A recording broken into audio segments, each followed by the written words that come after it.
Hey guys, it's Fleetyards time. I'm Captain Foley. I'm Commander Cockings, that's my name, Jesus. And it is episode 12 of the Orville, episode 12 of our Orville Reviews, the season finale? Is it, Stuart? Is this? It is now, I guess, yeah. It is the season finale, yes. And not just that, because as you know, there was meant to be 13 episodes and they moved episode 13 to season 2. So the one that was going to be the season finale that was planned to be, because Seth had all 13 scripts written already, was moved for some unknown reason. Either it couldn't be finished in time or whatnot. So they made this a season finale. Hence why that's why I'm saying, is it finale? It wasn't meant to be, but it's kind of been made into one. Interesting to know. It's like a bittersweet ending, so it wasn't really meant to be the ending. But it's great though, because we usually get one extra episode in season 2, and a season 2. Yeah. So what's this one called, and first reactions from you? This one is called Mad Idolatry. Mm-hmm. And it was written by Seth MacFarlane and directed by Brandon Braga, so it's good to know that. This one, my overall reaction to it, I really enjoyed this one. I thought it was really cool and had some really cool aspects to it. Well written. Obviously there are one or two flaws with it, but we'll get to that when we get to that. But overall, a really good episode that I enjoyed, and I'm looking forward to. This is one I could definitely watch again. So there you have it. Yeah, it was. As I've said many times, the Orville is not an original thing, except when it's in its own universe. Like, you know, when it can use its own rules. This has been done before, but they're so good at realizing the concepts they take on. You know, they are doing something fresh at it because they're able to realize it with more technology, good actors, good acting, and a script and a tone that can be more than a conventional PG show. You know, so I love seeing how they realize these other concepts. And obviously, straight out of the bat, this is very similar to the Voyager episode Blink of an Eye, where they find a planet that is in itself going faster, and they interfere, and you know, the Doctor goes down. We'll get into that later, and at the end they set them free. So very similar to that. This takes a different tone. This takes a different approach to that, but it is very similar. Just worth noting. But I do love the character piece here. It's all social commentary and a microcosm of the universe and of these characters, and it's interesting.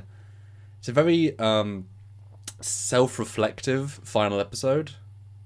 You know, it doesn't go out with a big bang, big wallop. It doesn't go out with a new villain being introduced. It goes out on thinking about ourselves as a people and our characters who've got to know, at least some of them. So I liked it.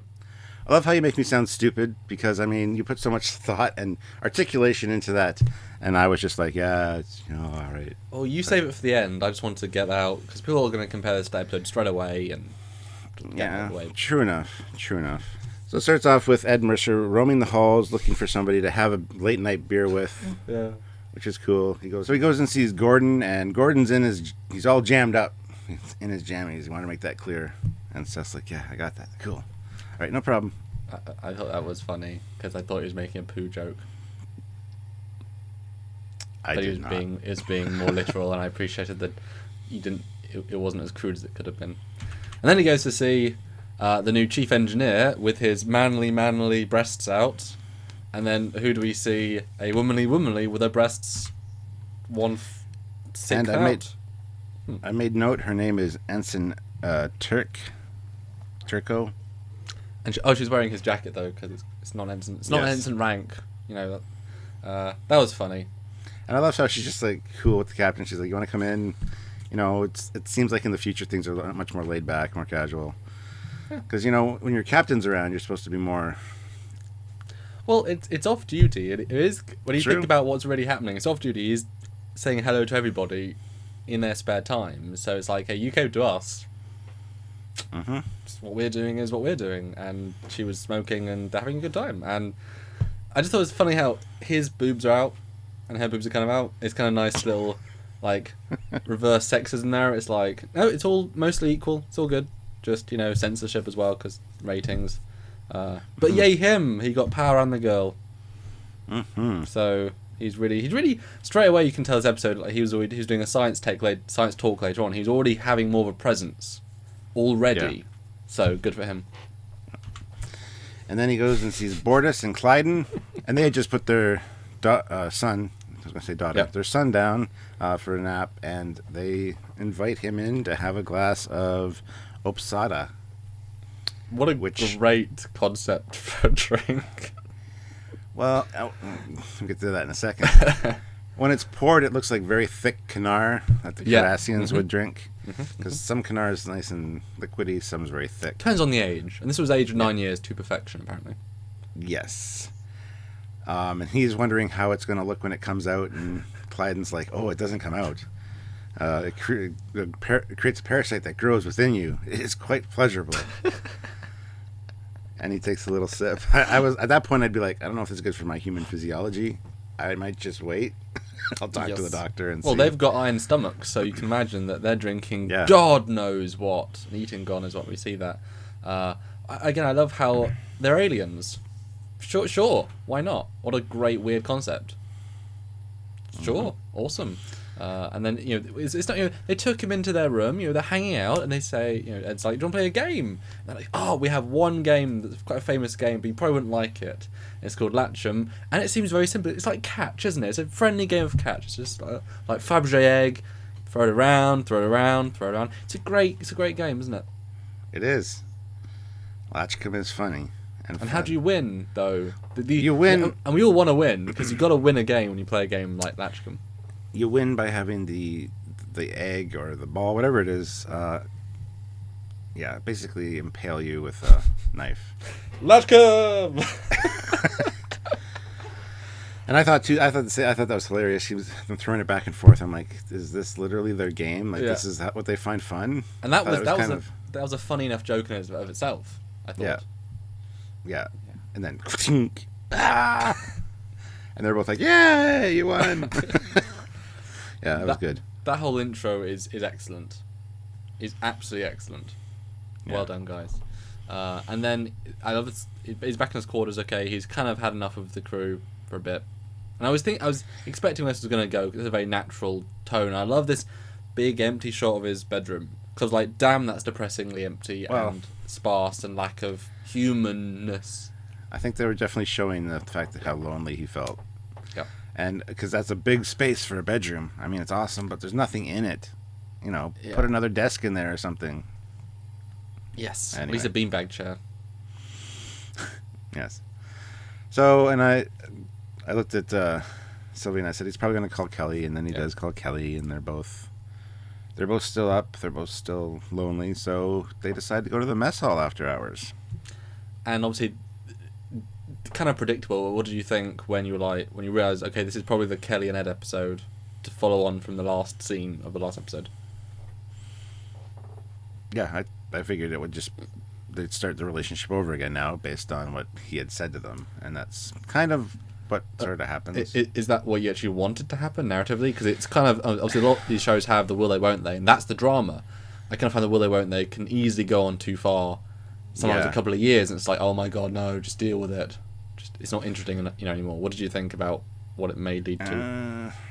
I don't have a problem with them getting back together, but at the same time, I'd rather they didn't. Okay. They've kind of moved on since that, and have they though? Well, I mean, she if you went watch onto the ship. I mean, it's like, if you watch like the first episode where they end up in the menagerie, they end up wanting to kill each other after a few days. Very true. Very true. And that stuff's not going to change. That's just eating cereal and little things that really annoy couples. So I can't see them getting back together, and I think they forgot that episode happened. Although that was a bit unique. They were locked in 2 rooms and couldn't leave the rooms, whereas when you do have work, job, other rooms outside, I mean, they were getting anyone gets stir crazy just being locked in rooms. I think that was a very special, push them to the edge, they're going to snap anyway. But yeah, I was thinking, okay, this is probably where it's going. It could go anywhere. I mean, this is kind of the arc of the season. The first scene of the first episode is this arc. Mm-hmm.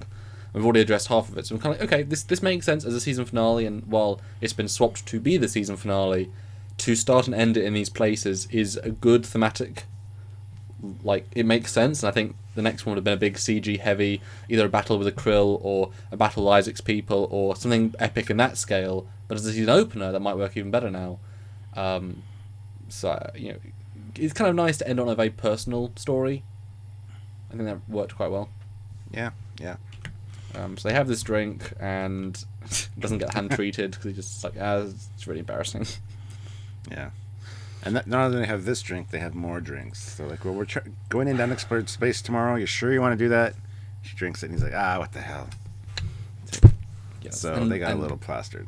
And the obvious thing to do was to cut to them naked in the room and be like, well, that happened. But no, we don't take the obvious ways out in this episode. We actually progress, and that shot of them on the bridge is like, what a great look. They are not. That should be in the trailer. Like, so drunk. And it's one of those things that you never see in Star Trek, but now we've visually seen it. What's it like to be in command when a bit hungover? And it's not great. Not great. And they're looking at his son too, and he's like, "Can you dial that down a little?" And it puts up like 20% reduction on the brightness on the screen. That was cool. And then a lot of beeping and loud headache-inducing or headache amplifying noises happen, and we find there's something coming out of space near the sun. So they decide to send a shuttle to investigate. I love Kelly's drinking downing water. It's like, yep, Yes. we've all been there. We've all been there. But still professionals. That's the thing. These crew are always professionals still. That's the line they're doing. And then all of a sudden, Stuart, voomf, a planet appears. And it's like, oh, cool. Yeah, and that's rough because they were in the shuttle and they ended up instantly in the atmosphere. So needless to say, they crash. And thank goodness. I mean, there's 99.9% of the planet, 0.1% of atmosphere. Thank God it wasn't 3 miles that way. They'd be dead. So, whew, lucky. True. But still crashing. Yeah. And the engines get damaged. They say it's going to be about an hour to fix them, but Isaac and Gordon can do that no problem.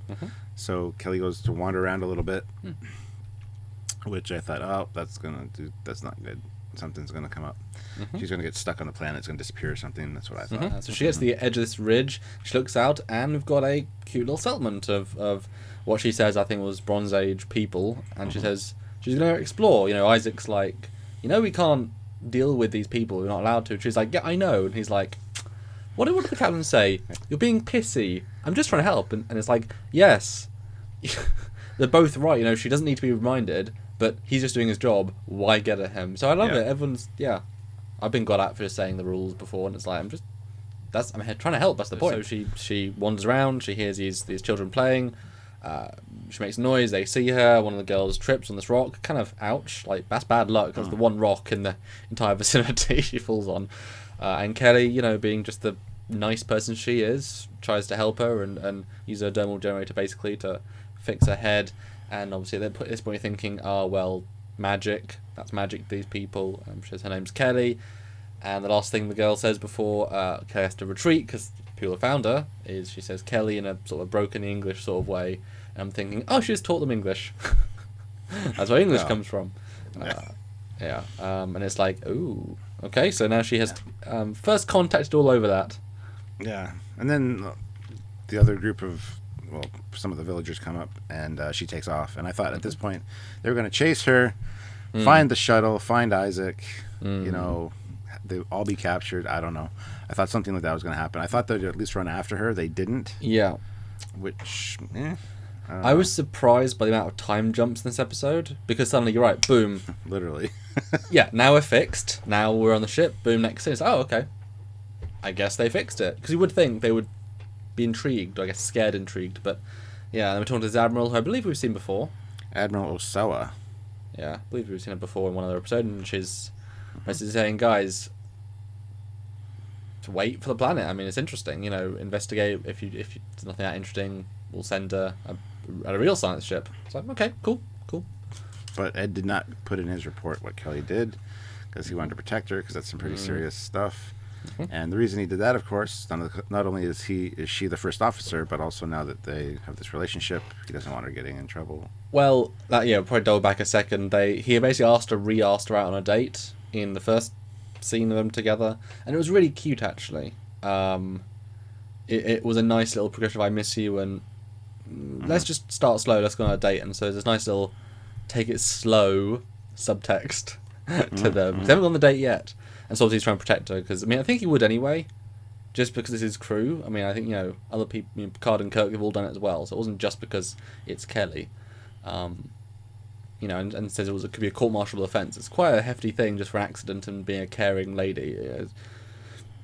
You know what I mean? So anyway, then the planet disappears, and we get the explanation that it's actually locked in a multiphasic orbit, which is hypothetical until this moment. As long as the star exists in 2 different universes, this is a possibility. And the planet phases between both universes, and has a 11-day cycle in our universe. Yep. But yeah, what a cool concept. A planet. I mean, you would think that it would really damage the planet to keep transphasing. I mean, that's a pretty hefty. I don't even understand how it works. That's how sci-fi it is. But I really hope that concept comes back again, because that has so many possibilities. Yeah, very cool. So they have time to kill while they wait, essentially. So the next scene, we see them having a dinner date, and of course his food is awful. So he made peanut butter and jelly, and all I could think of at this time, well, she only got jelly on hers. He only had peanut butter because he didn't want to screw up the amounts, and he figured she wouldn't kiss him, so they kiss. All I saw in my mind was Brian wearing the banana suit going, "It's peanut butter jelly time, peanut butter jelly time, peanut butter jelly time." And then as soon as the episode was over, we switched to Family Guy. That's the episode that was playing. As it was meant to be. Yes. Brilliant. Yes. I thought this was a lovely little scene. It shows a ton of chemistry, shows you why she would fancy him in the first place, because he's fun and a lot of thought put in. He made 2 meals, and like you said, she eats it and it's only jelly. If you kiss me, then we'll make magic and we'll combine them in our kissing. I thought it was such a romantic kind of. I thought it was like, oh, that's the sort of thing you do. You're really confident you're gonna make out, and it was like paid off. And she kisses him, and it's quite sweet, and it's like, oh. But I like in this episode we don't ever go into depth about how much they do / what label, how far in the relationship they get, because there's several more time jumps. It's kind of ambiguously they are dating. Do that with what you will, which I like, because we can have consequences for that later on if we need to. But that was a nice scene. It was. And then the planet comes back. The planet came back the very next day. The planet came back. It wouldn't stay away. Sorry. So anyway, they go back down to the planet. Apparently, the population's grown quite substantially, and Isaac has noted that there's more buildings, more structures. Nobody can figure out how that happens in 11 days. Gordon had an idea. What? Drugs. Which I don't understand at all. And I think at this point, the audience is much smarter than the crew. They take a long time to get it. You'd think one of them would say, hey, what if it was going faster? Like, it's a really obvious thing. There's only one explanation. Okay, there you go. Or a cloaking field, I guess, but it was medieval people. And so you go to the planet, they see this great vista, same rocks, same view, a whole lot of buildings. I think it's 14th century now. It's like, okay, here we are. Here is the story. It's a fantastic concept, and I think it's a great idea for a show. And you saw where this was going right away from this. So I think it's great. Yeah, it was a very predictable piece, but I love the individual. Okay, it's like a rom-com, right? They're gonna break up, they're gonna end up together. There's nothing else there in the story, but it's all the middle bits that make it different, make it interesting. So I'm thinking how they're gonna make the middle bits interesting, and some of the scenes they throw in there, which break what you normally do, were great. So it's one of those sort of, we know the end, you now know the beginning, but it was fun in the middle, Yeah. But anyway, as usual, they need to blend in with the people. They were going to get the ship to send them some clothing. But why do that when Gordon spotted some laundry out to dry? So they went and steal some clothes. And this was pretty awesome. The woman was like, I'm just a mere farmer, but can you please bless my child? Because she saw Kelly, and I love the blessing. May your son grow up to do good things and not get anybody pregnant. And not get anybody pregnant. Amen. Yeah, and then we kind of get the social commentary aspects. They put the clothes on, and they see some guys basically being crucified because they have disbelieved in Kelly. Which is like, my name's Kelly. Oops. And then they go into town, Mm-hmm. where they see other people being basically strung up and cut and bled out. If you were innocent, Kelly will save you, heal the wound.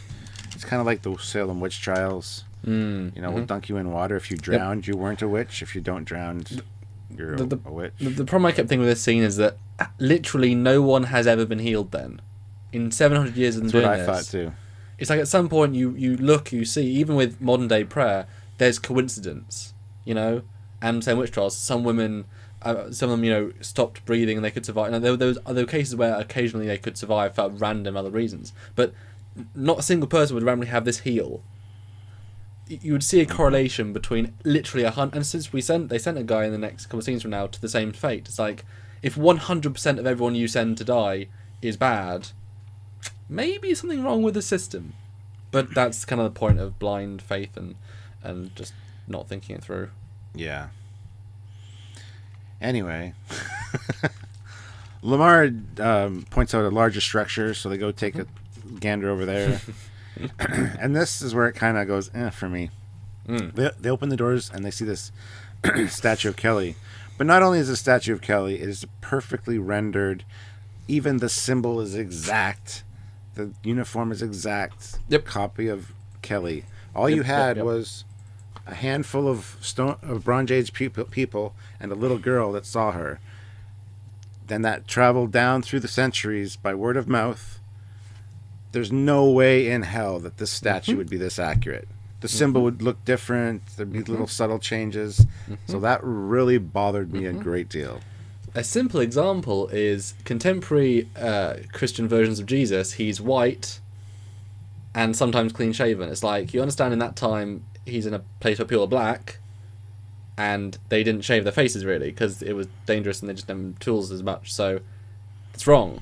Yeah. And his name wasn't Jesus, it was Jose and stuff. So straight away, 2,000 years and things get completely wrong. And yet, how is this? Yeah, I thought the same. It's like, there's no way. I mean, they didn't even have like the color blue. Like, they couldn't even Okay, this wasn't. I know later on we see a stained glass, and it's like to understand all the all the pieces together. Yeah, all the little idiosyncrasies. Like when we first saw the statue, I'm like, oh no, they're not going to do that. And then they zoomed in, and you saw the symbol, and it was exactly, it was perfect. Like, no, they didn't get that close to look at her, and no. Yeah. Because the kid could have gone down and afterwards draw on her or something. But it's a kid drawing it. The adults weren't really close enough to get that kind of detail as she ran away. So this is where it falls apart in a little slight. Yeah, it would have been great to see a kid's rendition. Like she's wearing a full blue flowing robes that she thinks she remembers that because she's wearing a blue uniform. And her hair's ultra mega long because it's clean and blonde. And it's like white and silver because she's so blonde. And the symbol's like a sticking out ball like the planet. Like you exaggerate it to make it what a girl would see and then evolve it hundreds of years. But yeah, I was like, well, that's very accurate. Yeah. Creative license, Stuart. Creative license. I'm glad I'm not the only one that noticed that. So. Yeah. Anyway, they end up going back to the ship and talk to Again, Admiral. another time jump. We love the time jumps in this episode. Not for a bad thing, I will say, but it's very kind of stop and starty because of that. It's like next scene and then next scene and then next scene. So we're talking to Admiral Osawa again, and she's like, "You should have told me this," and says not to go back to the planet, not to cause any more problems. Just wait till they're a spacefaring race; they'll come to you. And she says, "That's an order." And this part, I bust a gut laughing. That's an order. What did you say? Oh, Admiral, please have mercy on me. I'm sorry. Hang up. That's shit that I do. Yes. When I'm talking to somebody you don't like, hang up the phone. Yeah, it was again one of those lines you couldn't cross in Star Trek, but boy, you can cross it, and boy, if you use those line crossings correctly, it's so incredible. I love how blasé she says, "We'll just wait until they're spacefaring. Just give it literally just 22 days, it'll be fine." So, yeah, wow, pretty much. I love that. So sci-fi. It's like I love that. Yeah. Although you would think you'd send another. I was kind of expecting, although maybe not at the time, but now they would have sent another science ship. It doesn't take 11 days to get a ship out there. Surely they can go very fast. So why isn't there another ship with dedicated science resources that hasn't contaminated the entire culture? You've got time jumps to send another ship. But hey. Yeah. So anyway, the next thing we see Kelly, she's feeling very depressed because a lot of people have been killed in her name, persecuted in her name. Literally. I mean, yeah. And literally, that would have an effect on somebody. You got to think. I try to put myself in her position. It's like, even at the end where things kind of get fixed, this whole planet's history has been influenced by you doing one stupid mistake that you knew you shouldn't have done. And it was a positive thing as well, helping somebody. Yes. So anyway, they show up in her quarters and they're like, "We're going down," which is awesome. Yeah, it's interesting to try and relate to what she's going through for sure, but obviously it's so abstract because you can't conceptually perceive, like in 11 days 700 years have passed, so every person you knew that you've seen there has had 18 generations of people. It's almost like a TV show in a sense. Like, we can't affect these people, we can't do anything, they're going to evolve on their own after this point. We can't, you know what I mean? It's such a out of time situation because it literally is. But yes, down to the planet, and they go straight for this basically cathedral. Only got half an hour though, which was like quite cutting it really close. And like, it probably did take more than half hour to run to the shuttle. Because I was trying to figure out timings there too. They had 31 minutes. By the time it gets to the ship from the ship to the planet, disembark. Because you're not landing near this thing, even if you are cloaked. They must have this time. I mean, come on, it's a big cathedral. I'm sure there's like a park. You could have landed on the roof, maybe. I don't know. There's something for that. Yeah. And then they walk in, and I always hate these time crunches in movies. Yeah. Anyway, she explains that she's not God, and again, the stained glass here is like they took a digital photograph of her and just stained glassed it, and it's like, no. But this is where obviously the story is like, oh, you don't often actually go do this, actually approach them, actually go in full, Kelly-ness and deal with a problem. That's very unusual for a sci-fi show like this. I was like, okay, where are we going to take this? And it was a good scene. They could have taken it further, I felt. She gives this an explanation, kind of the off kilter way they do in the show. She's like, yeah, there's been a misunderstanding, guys. Sorry. So it's kind of cool way around it. And she shows, she's famous for healing somebody, which bit of a flimsy. But they didn't obviously have time to deepen this mythology. But I don't think this whole religion would be based around one time they healed one thing. It's pretty minimal. You know what I mean? She shows him exactly what he did, does it to him as well. He does it to himself, which is kind of cool. Although at that point I was thinking, he's now going to say he's the god because he has the power now. She chose him. That's exactly what I was thinking when he said, I did this myself. I'm like, oh no. They come back in 700 years and it's going to be a tyrannical rule and theocracy to the absolute extent. Yeah. But no, and then I saw this coming too, where he's having a discussion. What are you going to do? I don't know what I'm going to do. The truth must be told. The people must know. Well, then we'll lose our power because they won't be afraid of us. But it's the truth that matters. Yeah. And he's still standing way back there, and I'm like, he's going to get stabbed. He's going to die. Yeah. And stabbed. It was a great scene, though. It's nice that he was convinced, but convinced in a way that's like, I'm just going to relay what I was told, Although I don't think he could have convinced the people, even if he was the anointed leader, because if it's so... Given time, he would have turned enough people and created a movement. Yeah, I think so. Yeah. But again, this is where the social commentary really comes out. I mean, obviously, the primitive culture with religion, bad, that's been done to death. But to have then, the religious sect wants to keep the power, because if they lose the power, he's just a guy and he hasn't got these cool red robes. So I thought it was quite a powerful scene. It's like, they're going to do what they need to stay in power, because they're just people, even though it was proof to him that she's just a person. Although I thought also they could have taken it whereby it becomes, the next 100 years, the cult of Kelly the alien. She's from the stars! Like a primitive spaceship, because now they're trying to find her. Like, rather than the religion route, be the science religion route. Double the social commentary to, well, what if you use science as a religion, which you shouldn't do either. But they didn't. They kept with it. But so then the planet goes back into phase, and they hope for the best. Yeah. Time jump, literally and figuratively, both sides. Another 11 days have passed. We don't waste any time on the editing there. And the planet comes back, and now they're kind of at our level of technology and social media, and they have communication satellites, and they tap in to find out how many references to the Kelly there are. And there were 749,682 results. And they're like,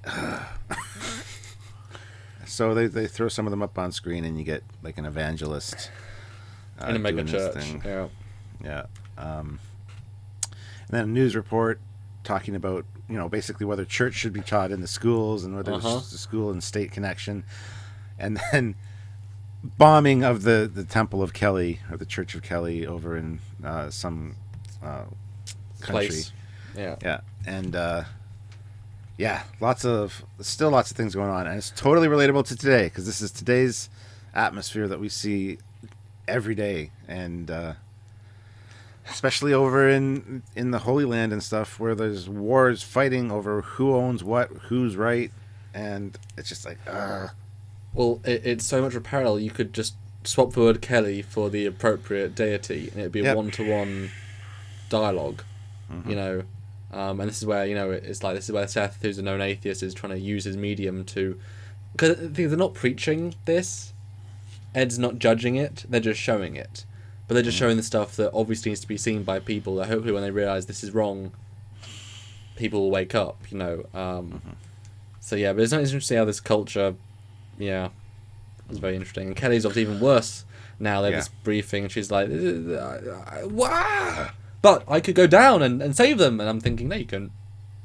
No, you can. Ed points out, they're kind of past the superstition bit now. They're into the. It's now so ingrained in their culture that even if you did come down, they'd think you were a poser, which is the great conundrum. If Jesus came back, you'd lock him up because throw him in a loony bin. Yeah. Which again, interesting commentary. And then the doctor comes up with an excellent idea. Why don't we leave somebody behind?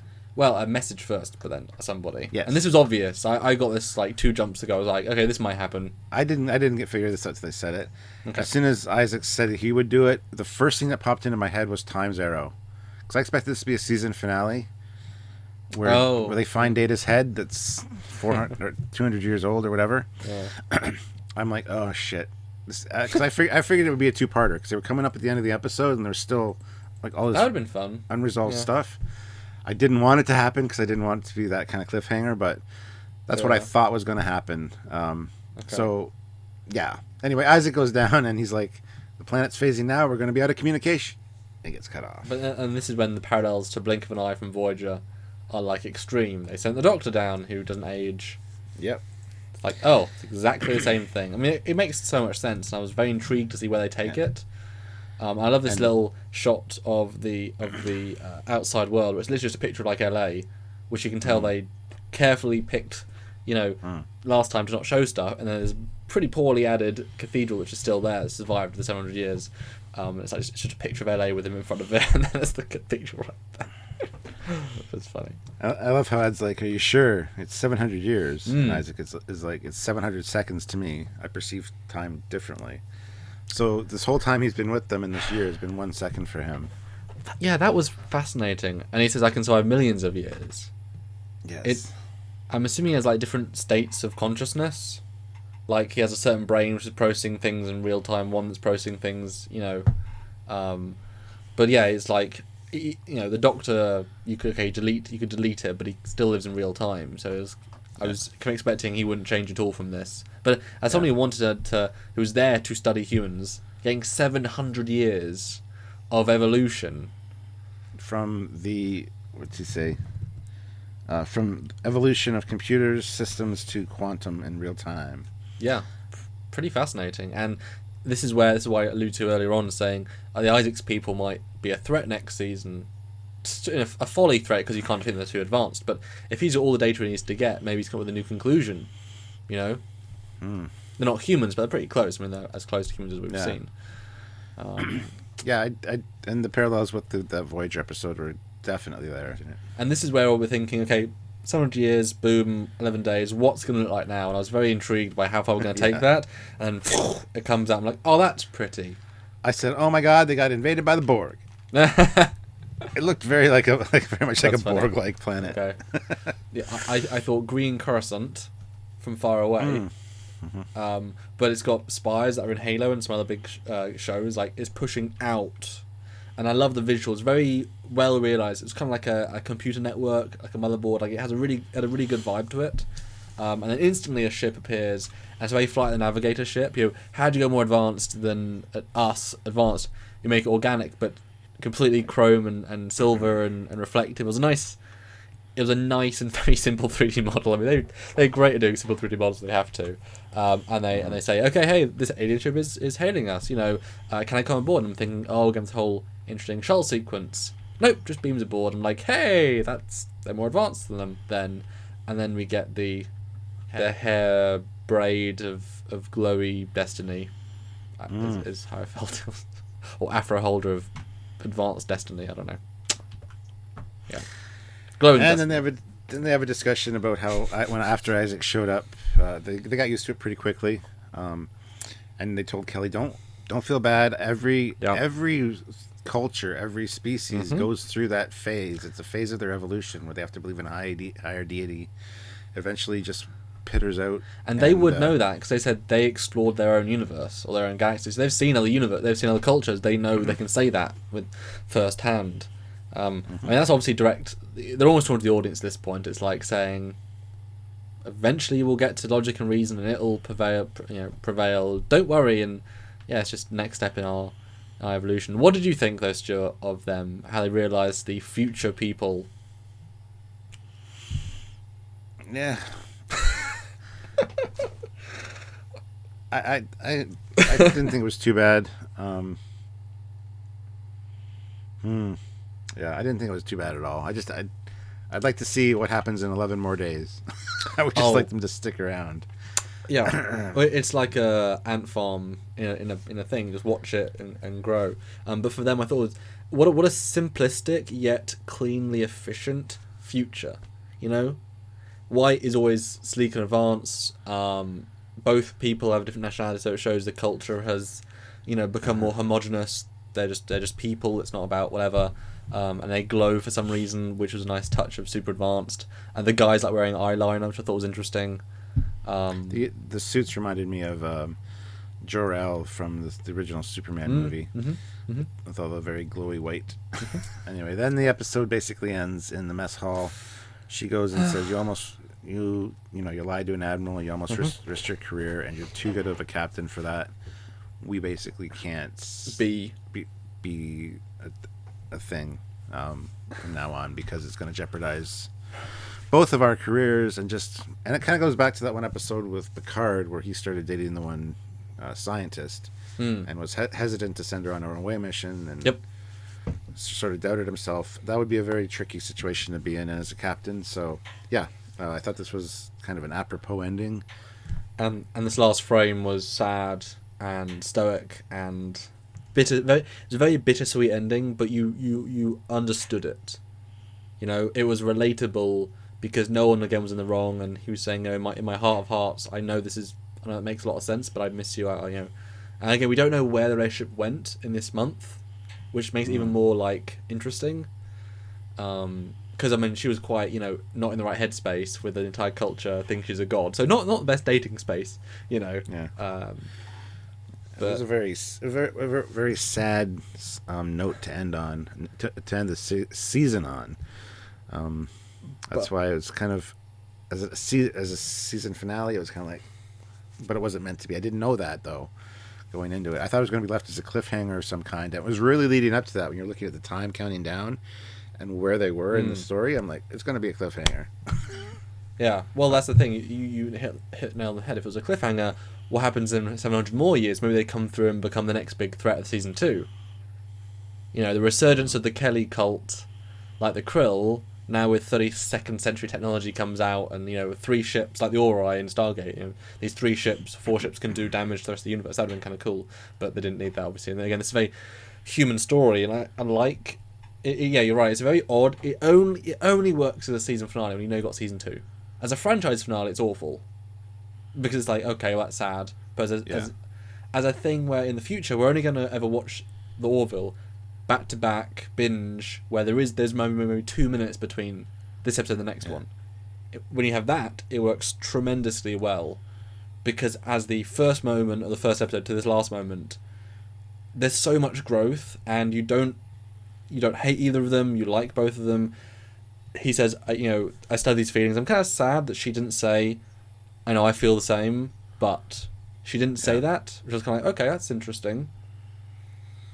But the fact that he's grown that far and can at least forgive her completely and trust her completely, that's the arc, going from being bitter and making divorce jokes to love, trust, and respect again. And she did leave the door open a little bit, so I thought it was quite an apt piece. But yeah, certainly. But anyway, so as for score out of 10, I'm going to give this one an 8. Really well done, I thought. I love the premise. I love the way they played it out. First season finale doesn't quite work, but again, it wasn't supposed to be the season finale, apparently, so it makes more sense that way in that tone. But it still kind of works as an end of the first season arc. Which has been their relationship, yeah. Which they're kind of lucky that it wasn't like last episode where, hey, Jamal's now head of engineering, season end. It's like, oh, okay. Or, yeah, Kirk gets his body back from Janice Lester. Season finale! That was a series finale, that one. Yeah. So yeah, I'm going to give it an 8 out of 10. Okay. It had some really great moments, some really good writing, awesome science fiction concepts and principles employed, perfect humor with the Admiral and Matthew Arthur. They've refined the joke telling seriously by this point. Like they're on a really good direction with the jokes. Yeah, and Gordon had some good jokes too. Like, can you explain that for people that might not be as smart and maybe drunk? Things like that. Just hilarious stuff. That's for why.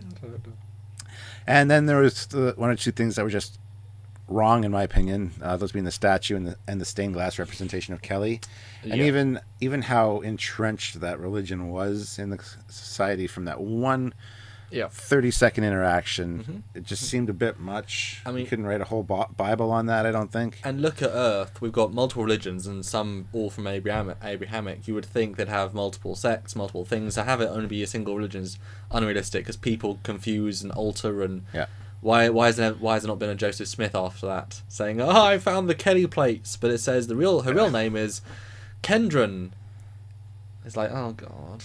Yeah, it's the telephone game. Word of mouth gets changed, especially over 700 years. And there's too many. It was too focused on one event, but they had to keep on message for the episode to work, because I mean they did quite a lot in it, and also not a lot. It was a weird one. It was like a chapter of a book as opposed to a story, like in and of itself. You know what I mean? It was a good pace because you just wait and see what happened. It wasn't an epic conclusion. There wasn't a. So it was an interesting episode from that. And yeah, I would say it's weird because it wasn't the best thing ever of sci-fi, but obviously got to look at it in its own Orville context. Again, very well realised concept, some really strong scenes, great character growth. I'm going to say 7.5, but that's just because I feel like it didn't blow the roof. But again, things like how she dealt with the religious leader and the intro, push it to an 8 because that's some really strong moments. Yeah, 8 just because... Yeah, it was for an Orville episode. It was certainly a really good one, and you can watch it again. I think. Yeah, cool. We agree. What do you guys think? Do you agree with us? Put it in the comments below, and don't forget to like this video if you liked our opinion and our analysis of it. And don't forget to subscribe also, and check out all of our old Orville reviews, as well as Discovery and all the other stuff we have here on Trekyards and Fleetyards. Yes. Every episode, go back and look and see what we got right, what we got wrong, what theories we had. I'm sure we'll do a season 1 recap at some point to discuss what was the potential, was it realised, and what not. Exactly. And don't forget to hit the little bell notification icon so you get notified every time we upload, because we upload a lot of cool stuff. If you want to support this show directly, Patreon and our Trekyards.com donate button are ways you can do that and help us make more things for season 2 and for Discovery and for other shows we might want to look at in review format. So help us if you can, and until next time. Yeah, well, if they're watching only the reviews, it'll be next year, but if you subscribe and check out the other stuff, it'll be next time. So until then, whenever that may be, I'm Captain Foley. I'm Connor Coggins. We'll see you guys later. Bye, guys.